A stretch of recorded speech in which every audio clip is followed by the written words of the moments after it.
tenemos que ir a una reforma del sistema político fundamental, pero no una reforma gigantesca, porque no hay condiciones para eso, sino una reforma puntual que nos permita inmediatamente y como emergencia, tan así de emergencia como combatir directamente la corrupción en general, el crimen organizado y demás.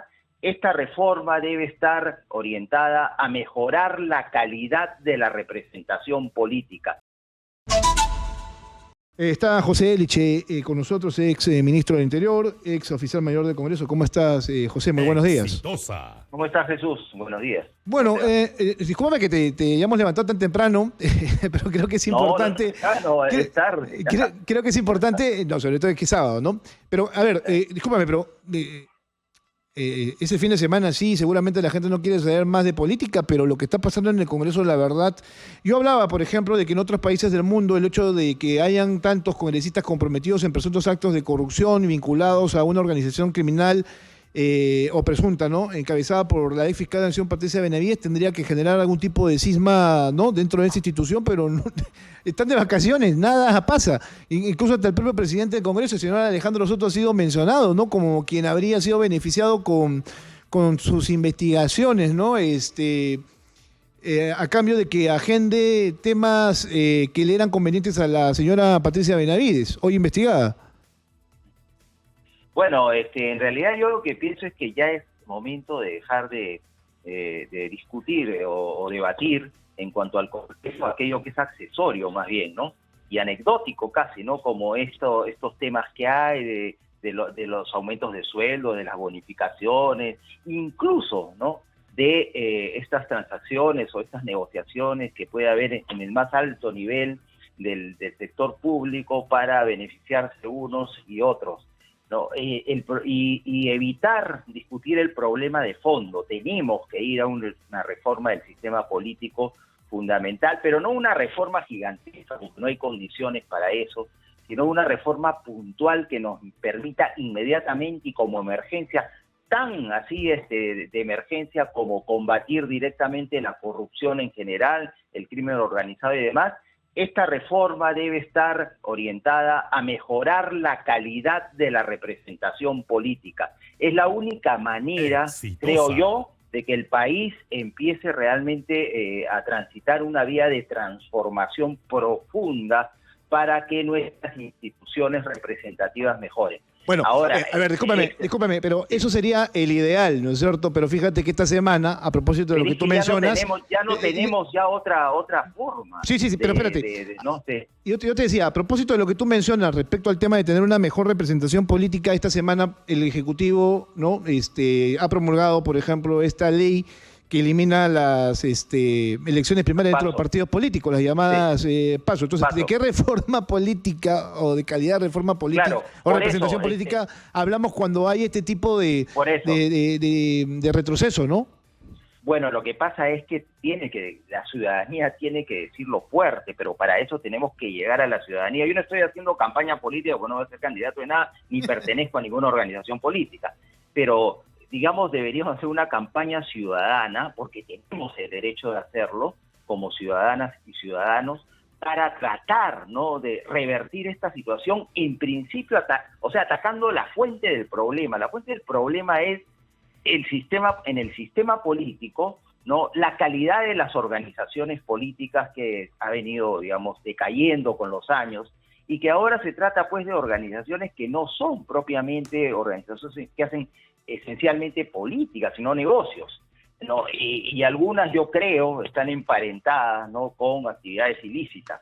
Pero bueno, en eso ni tú ni yo creo que tenemos en las manos en estos momentos las evidencias, pero la conducta de quienes actúan hace llegar a la conclusión preliminar de que así es, ¿no? Y además que es un fenómeno no solamente peruano, ya estamos viendo lo que está ocurriendo en la región. Pero en fin, el tema es que tenemos que, hay una reforma que puede ser una reforma extensa, hay quienes postulan o promueven una reforma de la Constitución, no hay condiciones, para una reforma política extensa en todo el sistema electoral, en la legislación electoral, tampoco hay condiciones, pero sí para algunas reformas puntuales que permitan deshacernos, digamos, de esta falta de calidad en la representación política. Nuestro Congreso es un parlamento que su pueblo no quiere, y el parlamento es la asamblea representativa del pueblo. O sea, el pueblo no quiere al parlamento peruano. ¿Por qué? Porque yo creo que han hecho o viene haciendo algunas cosas que alejan cada vez más, ¿no?, al órgano representativo del pueblo, del propio pueblo. Eso es lo que está ocurriendo. Hay que decirlo así de manera simple, porque así es. No nos engañemos. Fíjate que esta semana fue el Foro Económico en Davos, Suiza, ¿no? Que se da todos los años de manera periódica para hacer un balance de cómo se encuentran los países, aquellos que son considerados emergentes. Todavía seguimos siendo considerados un país emergente y atractivo. Hubo una entrevista que se le hace a Julio Velarde, presidente del Banco Central de la Reserva, y el presentador le dice, bueno, Perú es un país atractivo, es un país que ha crecido constantemente y tiene muy buenas reservas, ¿no?, para sostenerse en el tiempo. Y le preguntan, ¿y cuál es el milagro peruano? ¿No? Y Julio Velarde, en lugar de decir o argumentar respecto al milagro peruano, lo que él dice, no, nosotros tenemos problemas. Y seríamos un mejor país si es que no tuviéramos tanto ruido político, ¿no? Y decía él de que, claro, y él decía que esto ya no tendría que pasar por el cambio de reglas fundamentales, que es lo que tú justamente estás señalando, que es el tema de la elección y el uso correcto de las herramientas que están en la Constitución, claro, no para justamente destruir al adversario político, que es, creo, lo que dejaba entrever él, ¿no? Respecto a, por ejemplo, tú eliges a un gobierno, ¿no? Y la oposición, en lugar de trabajar en conjunto, lo que hace es dinamitar a ese gobierno. Y habló justamente de la elección de Pedro Pablo Kuczynski, ¿no? De dos candidatos de derecha, uno más liberal, otro más conservador, ¿no? Entonces, o sea, a mí sí me llamó la atención de lo que estaba diciendo Julio Velarde en ese aspecto, porque claro, diría, Perú sería un mejor país y sería mucho más atractivo para las inversiones si es que existiera una mejor convivencia política, pero eso pasa... Yo a veces no digo que sería un mejor país, sería un super país. Tenemos todo para hacer, digamos, para hacer una sociedad feliz en realidad, ¿no? Yo creo que hay que cambiar también el chip con relación a qué cosa es la política. La política, pues, digamos, desde la academia se definía como la lucha por el poder, como actividad, ¿no? Y como ciencia, como la ciencia del poder, o como disciplina, digamos, intelectual, como la ciencia del poder. Pero en realidad la política debía ser la pregunta, ¿no?, o la respuesta a la pregunta que todos deberíamos hacernos. Saber, ciudadanas y ciudadanos, hermanos, hermanas, cómo nos organizamos para vivir bien, ¿no? ¿Se dan cuenta? O sea, además que tiene un componente moral, ético importante esa pregunta, ¿no? Y la respuesta a esa pregunta. Pero si continuamos en esta versión de la política, que para muchos consiste, pues, más o menos en los términos que tú has señalado, recordando la participación de nuestro presidente del Banco Central de Reserva en Davos, o sea, para muchos es la eliminación del adversario político, la reducción y eliminación del adversario político, a veces con fines incluso que están vinculados con intereses muy personales o de grupos específicos, e incluso relacionados a veces con actividades ilegales. Esto tiene que terminar y el fin de esto tiene que iniciarse en la ciudadanía, ¿no? O sea, entender la mayoría de ciudadanas y ciudadanos del Perú que nuestra crisis es de representación, que las instituciones básicamente no son malas, en otros países funcionan. Nosotros las hemos copiado, las copiamos en su esencia y las copiamos en su proceso de transformación. No hemos sido muy originales en eso. El Parlamento no es creación peruana, por ejemplo. Entonces, el tema es ese, tenemos que reaccionar y gritar fuerte, señores, necesitamos un cambio de reglas para mejorar urgentemente la calidad de la representación política. Todo lo demás puede esperar, bicameralismo, etcétera, etcétera, que puede ser bueno debatirlo y hasta aprobarlo en algún momento, pero en este momento no es lo urgente. Lo urgente es mejorar la calidad de la representación política, y eso se logra, digamos, cambiando algunas reglas en la legislación de partidos políticos y muchas reglas en el reglamento del Congreso, ¿no?, para evitar el fraccionamiento de los grupos parlamentarios, para castigar el fraccionamiento de los grupos parlamentarios y también las renuncias o retiros de los grupos parlamentarios que son de alguna manera como una violación de la oferta electoral una vez que las ciudadanas y los ciudadanos ya ocupan la curul han sido formalmente elegidos. Eso es. Bueno, José, yo espero que ya una vez que se inicie la próxima legislatura se atiendan estos temas relacionados con actos de presunta corrupción de algunos parlamentarios, incluido el propio presidente del Congreso. Algo tiene que pasar ahí, ¿no es cierto? Porque no puede generarse un hálito de impunidad, o sea, no tendrían por qué ser intocables, ¿no? Sobre algo tan serio como esto, el de, por ejemplo, agendar temas por interés particular, el canjear tu voto, ¿no? A cambio de que tus investigaciones no avancen dentro del Ministerio Público. Eso es tráfico de influencias, es corrupción al más alto nivel. Pero ya terminando con este tema, y yo sé que sí podría ser un asunto menor, pero es bastante escandaloso, ¿no? El hecho de que los aumentos se den de manera sustanciosa dentro del Parlamento Nacional. Yo quiero que me repitas, solamente quiero hacerte una pregunta sobre este tema.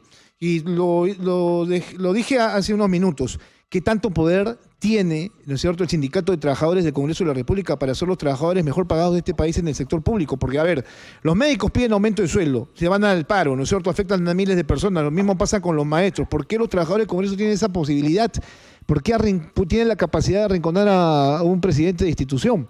No sé. Yo en mi vida no solo he trabajado en el Congreso, sino también en otras entidades públicas donde había sindicatos y había que negociar con ellos, ¿no? Y la cosa es muy simple: cuando no hay recursos, pues no se puede cumplir a veces con todas las expectativas de los trabajadores expresadas a través del sindicato.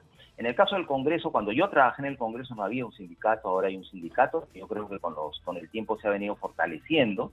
Eso no me parece mal en principio, ¿no? Pero, digamos, o sea, hay que mirar al país. El Congreso, con un índice de aprobación tan bajo, ¿no? Realmente debe tener mucho cuidado con cualquier decisión que tome con relación al uso de los recursos públicos, ¿no?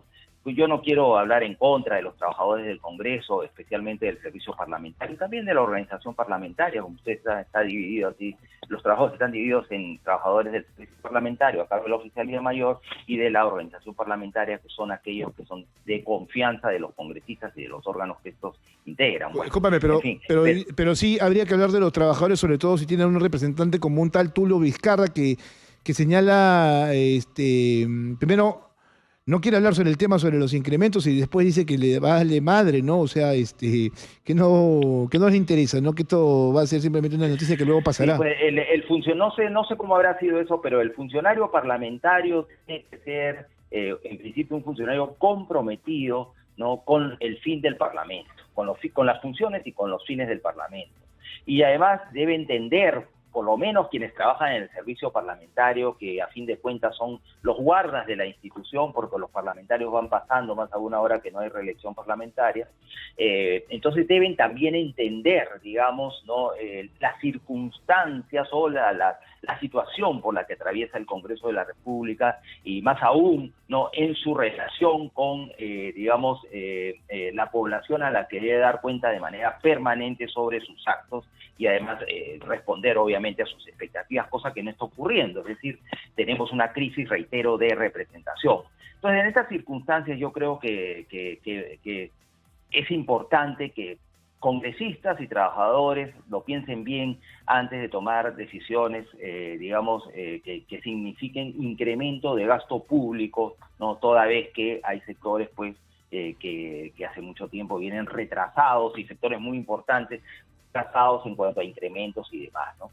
Y además, yo no sé si Tulio Vizcarra se haya expresado de esa manera, me cuesta creerlo, no, quizás, no sé, no lo he escuchado, ¿no?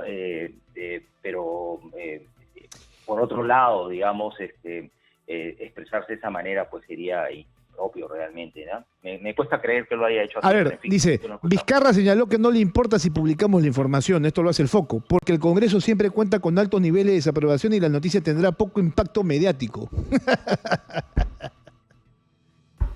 No sé, pero lo cierto es que a mis colegas que todavía tengo, bueno, colegas no porque trabajan... Un cara dura, discúlpame, un cara dura, así de simple.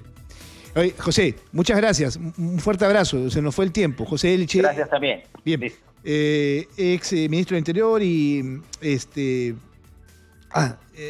ex oficial del Congreso de la República, pero habrá que decirlo, ¿no? Señor del Sindicato de Trabajadores del Congreso de la República es un cara dura cuando esto le contesta a la prensa. Estamos hablando de un país en recesión, con serios problemas de economía e inversión. Así que el hecho de que se les aumente el sueldo en 15% y con bonos extraordinarios tendría que merecer una mayor explicación, porque si no, eso significa de que les vale